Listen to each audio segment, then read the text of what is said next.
Hebrews 11:23 to 26, page 1210. Faith, no terror, and which team? Faith counters fear, faith determines allegiance. Please turn to page 1210 in my Bible, Hebrews 11:23 to 26. It'd be really important, helpful if you had the Bible open in front of you or on your phone. I'm seeing these Tuesdays as Bible studies. They feel different to sermons, don't they? And as you turn there, isn't the Bible fascinating? It's like the ocean. You can paddle on the shoreline, but the deeper you go, the more amazing it is.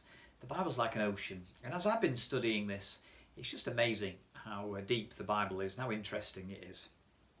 So Hebrews 11, verse 23. By faith, Moses, his parents, hid him for 3 months after he was born, because they saw he was no ordinary child, and they were not afraid of the king's edict.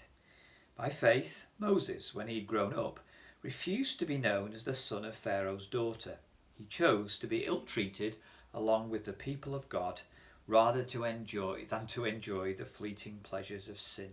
He regarded disgrace for the sake of Christ as of greater value than the treasures of Egypt, because he was looking ahead to his reward. We're now in Egypt. It's 1500 BC. Pharaohs, pyramids, God's people as slaves, and Moses is the theme, the man of 23 through 28. Just 23, 26 tonight. First of all, faith counters fear, no terror. Verse 23. I'm not expecting a verse about Moses' parents. They are nobodies. The names are not mentioned in Hebrews. Amram apparently is the dad, and Jochebed is the mum. That sounds like a tennis player. Jochebed is the mum. Nobody notices nobodies. God notices faithful nobodies. You know the Oscars on the red carpet?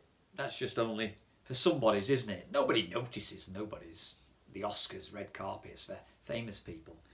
But try and think like this, and this is a note to self.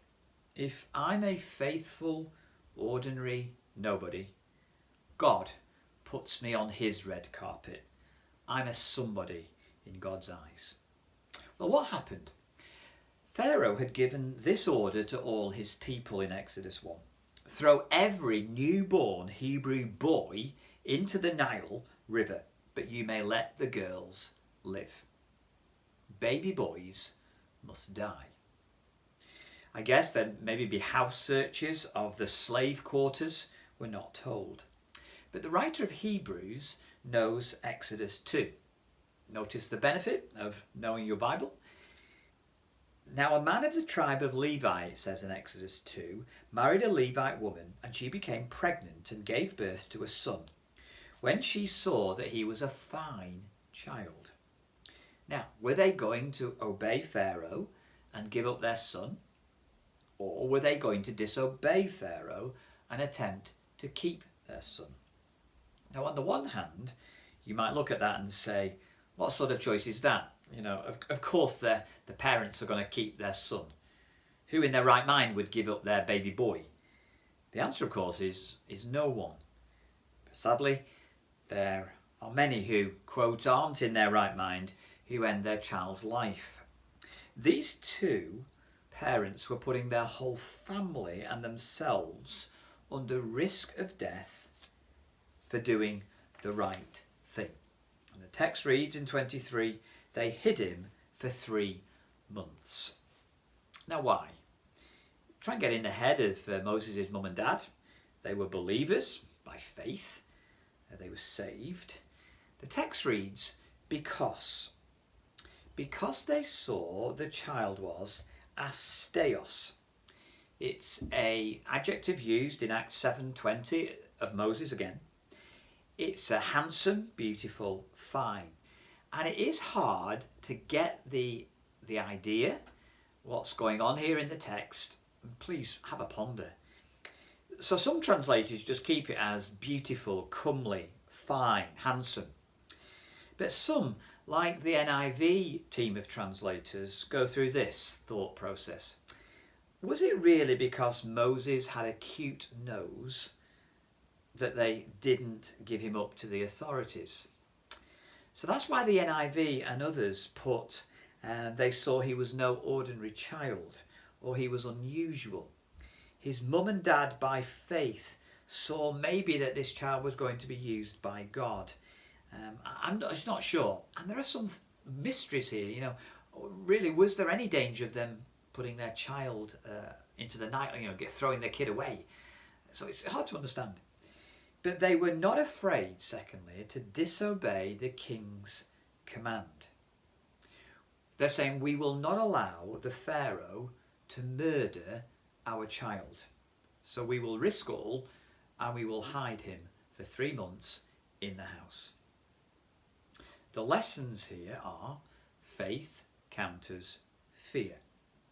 The original hearers, the Hebrew readers in 65 or so AD, were facing pressure from the Jews. Converted Jews, they were under pressure to return to Judaism, return to the synagogue, to compromise, to add a little bit of Judaism to Jesus. The pressure, the fear. Or there was pressure from the Roman authorities and culture to take part in pagan idol services, idol ceremonies in order to keep your job. If I obey God, then I could lose my job, I could lose my home, I could lose my friends, I could lose my influence, I could lose my family. It's awkward to obey God, but faith counters fear. Disobeying the king's edict. We must disobey government, rulers at times. In my humble opinion, we don't need to, and we don't need to disobey COVID-19 regulations for gathering. That's not persecution. But faith counters fear. We cannot murder children. Doctors and nurses cannot be involved in abortions, which is killing children. Faith counters fear. By seeing the God who is invisible and honouring him, that's what these nobodies did, Moses' parents. Faith counters fear, no terror. Secondly, in 24 to 26, faith determines allegiance. Which team are you on? Every day, you see, is about this choice. Whose side am I on? Who am I loyal to? Jesus or the world? Do I say yes to Jesus, to his people, be loyal to them, obey the Bible, deny self, choose to suffer? Or do I say yes to the world? Here is Moses. And again, there is stuff here that is a head scratcher. Have a ponder over coffee tonight. The text reads, when Moses had grown up. Then, when did Moses refuse to be known as the son of Pharaoh's daughter? Or 25, when did Moses choose to be ill-treated along with the people of God rather than to enjoy the fleeting pleasures of sin? Because the narrative in Exodus 2 seems to record that Moses had no choice in the matter. Exodus 2. One day after Moses had grown up, Moses went out to where his own people were and watched them at their hard labour. He saw an Egyptian beating a Hebrew, one of his own people. And wrongly, but out of pity, Moses killed the Egyptian and hid him in the sand. When Moses realised the crime is known by people, Moses was afraid. And the text reads, when Pharaoh heard of the crime, he tried to kill Moses, but Moses fled from Pharaoh and went to live in Midian. So in Exodus 2, Moses looks like a tempestuous and scared man with no choice but to run for his life. Yet here in Hebrews 11, Moses is commended for his choices. Faith, which team is he on? He chose the right team. I've been thinking. Just don't be quick to judge another Christian's motives. Moses' motives are difficult to know, and motives are mixed. Hebrews 11 is God's view of Moses. Well done, Moses. So what lessons for us? Shall I let people know at school or at work that I'm a Christian? Shall I go public and get baptised? Shall I skip a Lord's Day meeting because my family want me to do something? Shall I explain to my friends or my family that I can't watch that film with them? Shall I tell my boss that I can't tell lies or fudge the truth? The core of the idea here is this: whose am I? Faith determines choices. Faith determines what team you're on. Which side am I on? Which team am I on? It's the idea of solidarity, loyalty, allegiance. Am I on Team Egypt, its people and values?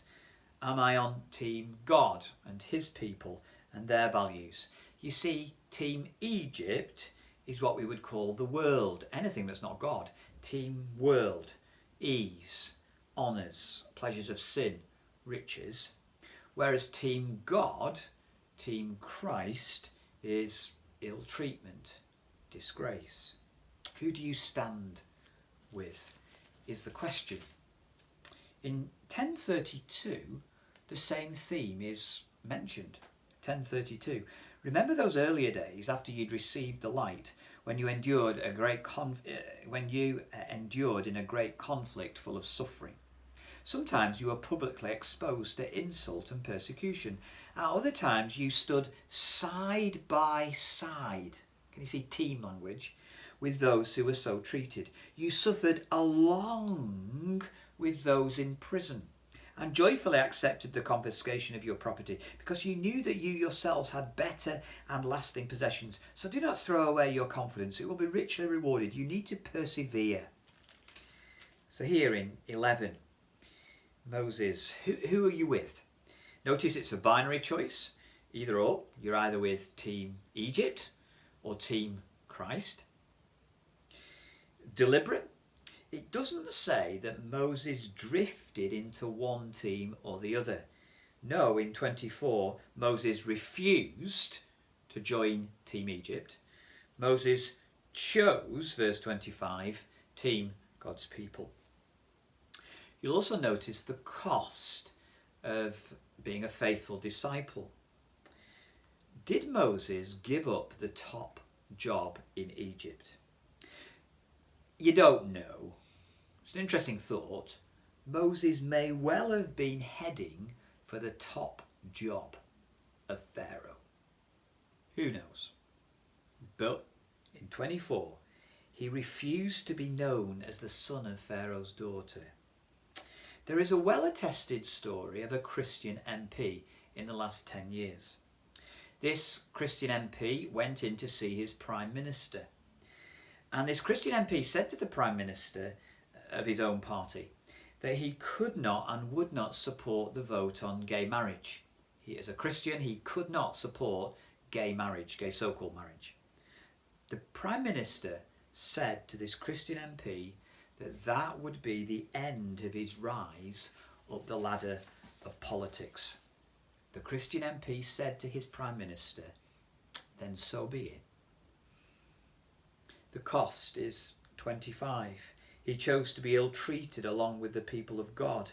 26. He regarded disgrace for the sake of Christ. It's Team Jesus. At the end of Hebrews 13, verse 12, we read these words.